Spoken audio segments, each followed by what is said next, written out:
আওয়ামী লীগের দোদণ্ড প্রতাপশালী মন্ত্রী লতিফ সিদ্দিকীর কথা, গায়ের জোরে এমন কোনো অপকর্ম নেই যা তিনি করেননি।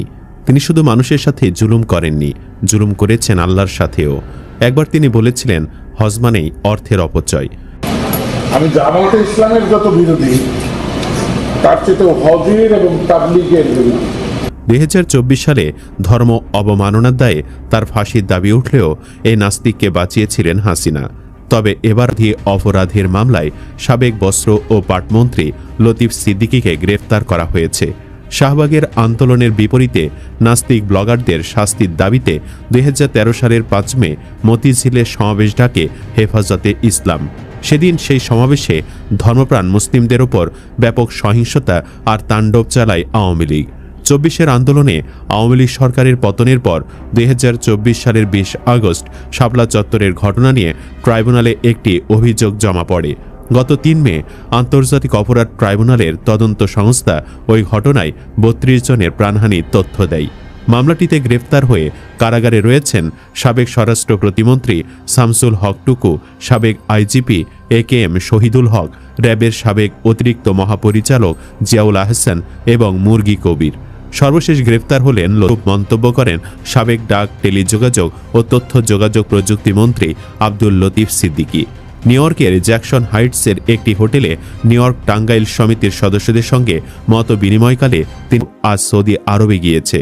এদের কোনো কাম নাই, এদের কোনো প্রোডাকশন নাই, শুধু রিডাকশন দিচ্ছে, শুধু খাচ্ছে আর দেশের টাকা বিদেশে দিয়ে আসছে।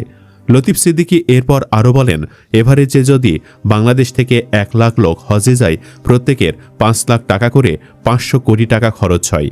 এরপর তাবলিগ জামাতের সমালোচনা করে আব্দুল লতিফ সিদ্দিকী বলেন, তাবলিগ জামাত প্রতি বছর 20 লাখ লোকের জমায়েত করে, নিজেদের তো কোনো কাজ নেই, সারা দেশের গাড়ি ঘোড়া তারা বন্ধ করে দেয়।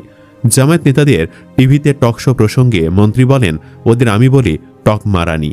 তিনি বলেন, যারা টক শোতে যায় তারা টকম্যান। নিজেদের কোনো কাজ না থাকায় ক্যামেরার সামনে গিয়ে সরকার সিদ্ধান্ত গ্রহণ করে, কার্যকর করেন মন্ত্রী। তিনি বলেন, কথায় কথায় আপনারা জয়কে টানেন কেন? মূলত জয়কে নিয়ে করা তার বিতর্কিত মন্তব্যের কারণেই হাসিনা মন্ত্রিসভা থেকে লতিফকে সরিয়ে দেন।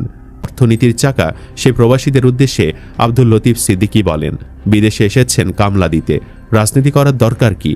মঞ্চে বসা টাঙ্গাইলের মুক্তিযোদ্ধা ও যুক্তরাষ্ট্র প্রবাসী ডক্টর নুরুন নবীকে উদ্দেশ্য করে মন্ত্রী বলেন, নির্বাচনের জন্য একবার তার কাছে চাঁদা চেয়েছিলাম, তিনি 50,000 টাকা দিয়েছিলেন।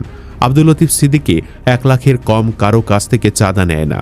ধর্মসহ একাধারে জয় ও অনেক ব্যক্তিদের টেনে আনার ফল হিসেবে মন্ত্রী চরম রোষানলে পড়েন। একের পর এক মামলা খেতে থাকেন।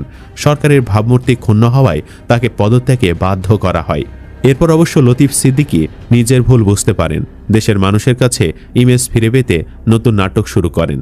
2017 সালে তিনি নিজে হজে যাবার সিদ্ধান্ত নেন, লক্ষ্য হজ করে হাবাগোবা বাঙালিদের সিম্প্যাথি আদায় করার। কিন্তু কিছুতে কাজ হয়নি। এরপর আর নির্বাচনের সুযোগ পাননি। সর্বশেষ 7 জানুয়ারি 2024 সালে তিনি দ্বাদশ জাতীয় সংসদ নির্বাচনে স্বতন্ত্র প্রার্থী হয়ে টাঙ্গাইল 4 আসন থেকে সংসদ সদস্য পদে নির্বাচিত হন। কিন্তু হাসিনা পালিয়ে যাওয়ায় তার মামলায় নিম্ন ও উচ্চ আদালতে 2025 সালে 6 নভেম্বর জামিনের পর তিনি মুক্তি পান। এই মামলায় তিনি বিভিন্ন সময় আদালতে হাজিরা দিয়েছেন। এরই মধ্যে রাজধানী মতিঝিলের শাপলা চত্বরে হেফাজতে ইসলামের সমাবেশ ঘিরে ম্যাসাকারের ঘটনায় করা মানবতা বিরোধী অপরাধের মামলায় আসামি করা হয় লতিফ সিদ্দিকীকে। বুধবার শাহবাগ থানার মামলায় হাজিরা দিতে লতিফ সিদ্দিকী আবার ঢাকার চিফ মেট্রোপলিটন ম্যাজিস্ট্রেট জুয়েল রানার আদালতে আসেন। হাজিরা শেষে সাংবাদিকদের তিনি শাপলা চত্বর মামলায় আত্মসমর্পণের সিদ্ধান্ত নেওয়ার কথা বলেছিলেন। তিনি তখন বলেন, আজ সকালে আমাকে জানানো হয়েছে শাপলা চত্বরে হেফাজতে ইসলামের সমাবেশের ঘটনায় আন্তর্জাতিক অপরাধ ট্রাইব্যুনালে করা মামলায় আমার বিরুদ্ধে গ্রেফতারি পরোয়ানা জারি হয়েছে। আমি জানি আজ যদি আদালতে না আসতাম তাহলে মনে করা হতো আমি আত্মগোপনে চলে গেছি। আমি সাধারণত আত্মগোপন করি না, সবসময় আত্মপ্রকাশ করি। সে কারণেই আজ আদালতে এসেছি। শাপলা চত্বরের ঘটনার বিষয়ে নিজের সম্পৃক্ততা অস্বীকার করে সাবেক